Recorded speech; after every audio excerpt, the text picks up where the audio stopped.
Messieurs, mesdames, sans perdre beaucoup plus de temps, nous allons avoir ce soir avec nous notre cher ami, ce Destrader. Bienvenue. Salut, salut.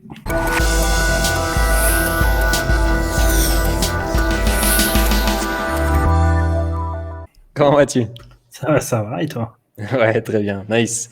On est chaud patate ce soir pour avoir un petit peu d'informations sur le Bitcoin, sur l'analyse technique. Et puis, j'espère que toi, de ton côté, tu es en forme, que tu as pu boire quand même un tout petit peu d'eau, que la santé va bien aussi. Tout à Très fait. important. Ouais. T'as ton verre d'eau, c'est bon? Ou Tout t'as est une bon. carafe? Non, attends, hop, je monte là. Faut Hop, pas... Ah, il est bien plein, ça va. il est bien plein. Il est bien plein, magnifique. J'en ai pris un juste avant, donc ça va. Nickel, top.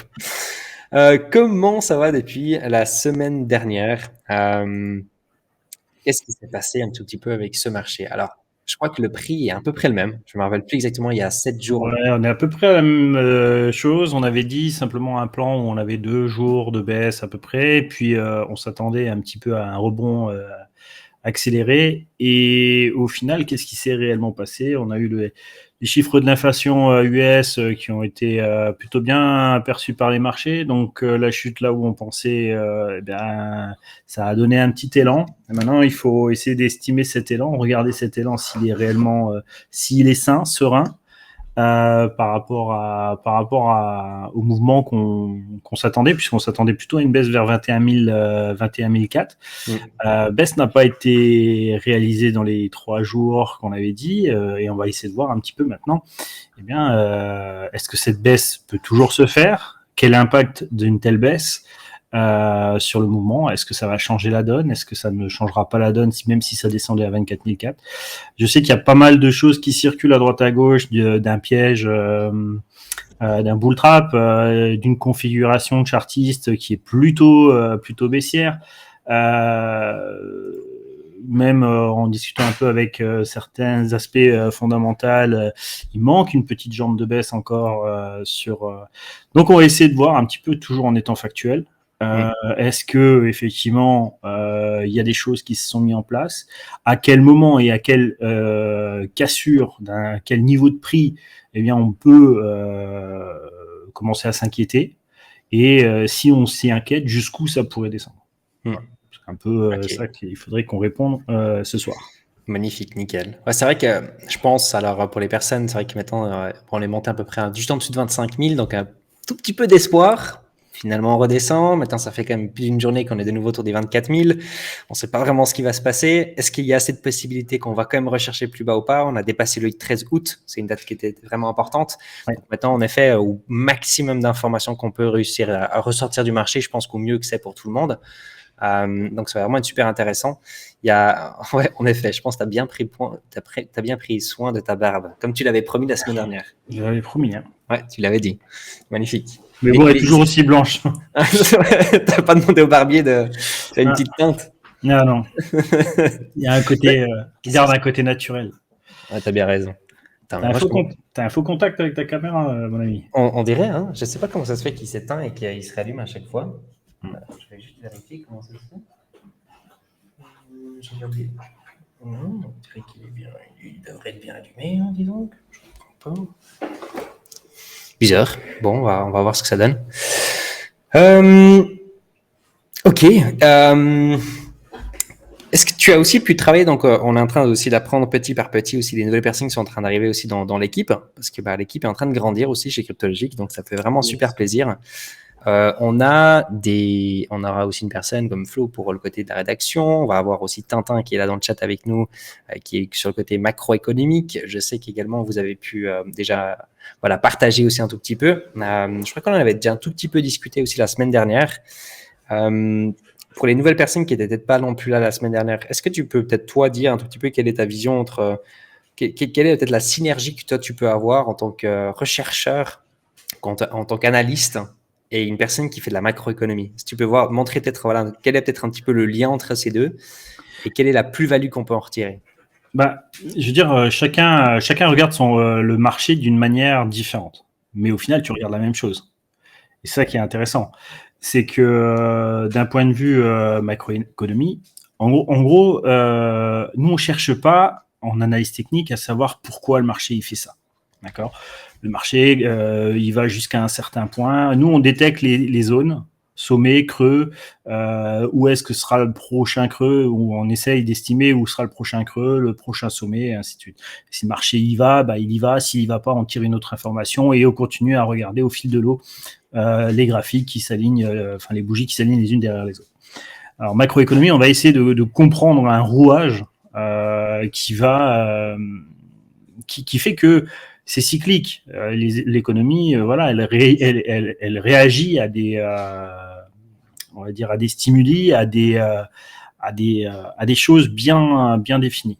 Et c'est vrai que si on sait où poser le regard, c'est-à-dire qu'à un moment donné, ce qu'on discute un peu avec Tintin, c'était de dire, voilà, est-ce qu'on peut pas définir un panel d'actifs qui nous permettrait, et par l'analyse technique et par le côté macroéconomique, de dire pourquoi on regarde ce panel, quelle est l'information qu'on devrait récupérer de ce panel, et puis puisqu'on a cet avantage avec Ichimoku de pouvoir dater les choses, en tout cas d'estimer les dates, eh bien d'avoir en avance, en tout cas, des moments importants pour, entre guillemets, l'économie. On ne sait pas ce qui va se passer ou pas se passer. Comme on avait dit à l'époque, pour le SP500, mois d'avril, on ne savait pas. 6 mois ou 8 mois avant, on ne savait pas trop ce qui allait se passer au mois d'avril. Bon, c'est avéré, c'était une période un petit peu chaotique. Et effectivement, cette chute. Et donc, l'avantage, c'est vraiment d'observer le marché de 2 points de vue différents. Mais je pense, plutôt que de les opposer comme tout le monde, c'est plutôt de les associer pour en trouver la synergie, en fait. C'est vraiment ça qu'on essaye de faire avec Tintin, et je trouve que c'est pas mal. Les premières brides d'échanges sont vraiment très intéressantes. Ouais, exactement. Il dit justement dans le chat, les dates d'Ichimoku nous donnent beaucoup d'avantages. Je pense qu'il y a vraiment, dans ma connaissance, justement, il y avait jusqu'à qu'on fasse connaissance, je connaissais personne justement qui travaille avec des dates. J'avais même jamais vu ça, même typiquement sur YouTube. Donc je trouvais ça super intéressant de pouvoir en effet trouver ce lien maintenant entre les dates avec d'autres personnes qui peut donner aussi une plus-value encore. Il y a la macroéconomie, et puis je sais qu'il y en a d'autres. Il y a le côté fondamental aussi qui peut être aussi nous donner un gros coup de main, et typiquement aussi encore plein d'autres sujets. Je voulais typiquement... Et d'un autre côté, on s'enrichit. En fait, ce qu'il faut savoir, c'est qu'on apprend tous les jours, peu importe. On n'est jamais arrivé à la fin de son apprentissage. Je veux dire, à partir du moment où tu vas côtoyer d'autres personnes, tu vas, comme je le dis, on traite nos croyances, d'accord ? On travaille sur les marchés avec nos croyances. Et le fait d'être au contact avec d'autres personnes, imagine-toi, tu as des mecs qui sont contre, parce que tu as 2 écoles, tu as l'analyse technique et tu as l'analyse fondamentale, et souvent ils sont opposés. Et souvent, quand c'est opposé, c'est même, c'est pas très tolérant, c'est fermé, tout est dans le graphique, point barre. Vous trouvez des causes ou des conséquences, et puis voilà. Mais nous, on s'en fout parce que tout est dans le graphique.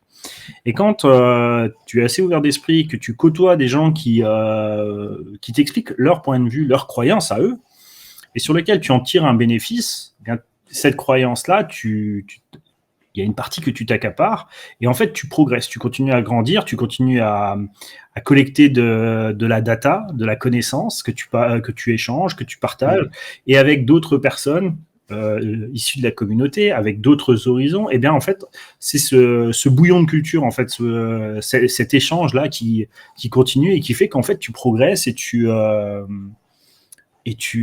gagnes en connaissance tous les jours, en fait. Et c'est pas parce que voilà, tu fais de l'analyse technique pendant des années que tu te sens à l'aise avec un indicateur ou un système de travail que tu dois pas t'ouvrir aux autres. Et ça, c'est vachement important. Et je trouve que le fait de grossir l'équipe, ou en tout cas d'amener à chaque fois, mais des profils différents, parce que tu peux grossir l'équipe dans les mêmes profils, tu grandis pas. Alors tu grandis physiquement, on va dire, mais intellectuellement, je trouve que à partir du reste dans une vision un peu obtuse, tu t'appauvris en fait l'esprit. Alors que le fait d'ouvrir les champs des possibles, c'est quand même. En tout cas, moi, je vois un vrai côté bénéfique, même déjà personnel, en échangeant avec des personnes riches d'expérience et d'autres expériences que la mienne. Je veux dire, on grandit, et c'est ça le but d'une communauté, c'est de grandir ensemble. Il n'y a pas de tiens, j'apprends de lui et donc s'il a appris de moi, c'est moi le chef et lui c'est non. En fait c'est ça, c'est cette remise à plat et chacun amène sa pierre à l'édifice. C'est ça que j'aime dans ce travail avec Cryptologic, quoi. Ouais, exactement. Ouais, puis on peut le voir, mais on le voit surtout durant les derniers mois. J'ai l'impression que depuis que ce marché en fait il s'écroule, on a eu beaucoup plus en fait les personnes qui se sont dit bon maintenant on va commencer à créer des choses, on va commencer à vraiment s'y mettre. Et je trouve ça tellement intéressant justement. Et on voit tellement de choses qui sont en train de se construire actuellement au sein de Cryptologic. Et c'est pour ça que c'était, pour être honnête, même pas le but en fait au tout début de la création de Cryptologic. Le but c'était en effet de partager une passion, partager un petit peu nos connaissances, et puis de réussir à mettre un petit peu de technique en place. Mais apparemment ça c'est impossible en 2022. Et puis en fait, à force, ça a attiré pas mal de personnes justement qui aiment aussi justement le côté partage, de pouvoir apprendre des autres personnes, etc. Puis aujourd'hui, il y a tellement de personnes qui sont arrivées et puis qui ont vu, typiquement, il y a pas mal de personnes qui n'ont jamais fait du trading, jamais ouvert TradingView, pour dire, jamais ouvert TradingView. Pour d'autres personnes qui font ça depuis 10 ans, c'est tellement basique, c'est la base, TradingView. Puis pour d'autres personnes, quand tu ouvres, c'est genre what the fuck? C'est genre, par où est-ce qu'il faut commencer avec ça? Puis aujourd'hui, ils te sortent des analyses comme pas possible. Après quelques mois, c'est hallucinant. Puis en fait, ça, c'est malade de voir ça. C'est super agréable aussi de voir en effet l'avancement d'autres personnes, de voir en effet, oh, mais toi, tu connaissais rien là-dessus, depuis maintenant, tu connais tellement. Et puis, je pense que c'est que le début, pour être honnête, sur tout ce qu'on fait qui va être réussi à être construit à l'intérieur de Cryptologic. Puis vraiment, toutes les personnes qui souhaitent partager, qui souhaitent apprendre, je pense que c'est vraiment un très bon endroit. Il y a une chose qui est sûre, c'est que tu peux pas t'affronter à quelque chose, donc ici le marché, un marché financier, sans un minimum de connaissances. Et c'est une évidence. Et la connaissance, tu la partages. Alors là, au sein de Cryptologic, on essaye de partager suivant différents vecteurs, que ce soit de l'analyse technique avec l'expérience, les trades, le money management, tous ces points, en fait, où tu sens que dans la communauté, en fait, tout le monde n'est pas, comme tu disais, au même niveau. Et il y a des gens qui connaissaient ni le money management, même des gens qui tradaient déjà ou qui avaient des connaissances en analyse technique. Et tu vois que c'est super important de savoir lire le marché, mais le marché c'est pas ça qui va te faire gagner. C'est pas parce que tu sais lire le marché que tu vas gagner sur le marché. Du tout. Ouais. Tu peux très bien lire le marché et très mal trader. Ça arrive. On a même vu là avec l'échange, parce qu'on fait beaucoup de backtests en ce moment, grâce encore une fois au développement de la communauté et des personnes qui sont à l'intérieur, sur lequel on voit l'importance de chaque paramètre. Alors que une même stratégie, ne serait-ce qu'avec les fees d'entrée sur une stratégie en scalp par rapport à une autre, tu te fais défoncer une stratégie qui est rentable sur un setup qui est rentable, ne serait-ce qu'en travaillant sur les fees, tu vois qu'en fait tu te fais défoncer complètement. Et donc tous ces aspects-là que tu mets en avant, les gens s'éduquent en fait par ce côté-là en fait où on apprend par l'exemple. Tu vois, on va trader, on va expliquer un trade, pourquoi on l'a pris, pourquoi on l'a pas pris. Et c'est là où toute la subtilité de la personne rentre. Là, on discutait encore, je sais pas si elle est là, Mad, mais là, elle commence à ouvrir ses trades, à faire des trades, alors qu'au début, elle en faisait pas beaucoup ou pas, ou alors sur des unités de temps plus longues. Là, elle commence à faire sur des unités de temps inférieures. Mais on sent que l'émotionnel est très chargé, il est vraiment présent et donc autant sur le point d'entrée, elle a compris sur le point d'entrée. On a eu exactement la même entrée aujourd'hui, donc ça c'était cool. Sur le point de sortie, on n'a pas du tout travaillé le trade de la même manière parce que elle a été gérée par son émotion et donc elle a coupé très vite le trade parce que des bougies remontaient. Tu vois, on est encore focus. Là, il y a encore focus. On avait dit il faut éduquer les gens pour que ils posent leur esprit, qu'ils savent pourquoi ils vont laisser courir leur trade ou alors couper tout de suite leur trade. Tu vois, il y a encore cette notion encore qui est émotionnelle, qui est logique, qui est légitime. Je crois que c'est une des plus dures d'ailleurs. Ouais. Et dans le groupe, tu avais d'autres personnes qui avaient déjà répondu en disant voilà, c'est normal, t'inquiète pas, c'est bien, t'as déjà rentré en position.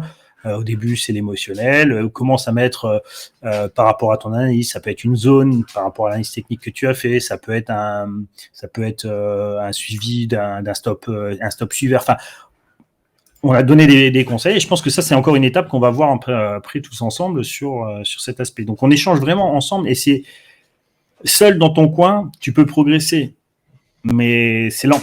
Et tes erreurs, tu peux, avant de les voir, les visualiser, elles peuvent être, tu peux mettre du temps. Alors que là, en groupe, le fait même d'écouter, de lire ce que les autres sont en train de faire ou de vivre, eh bien, ça t'enrichit quand même.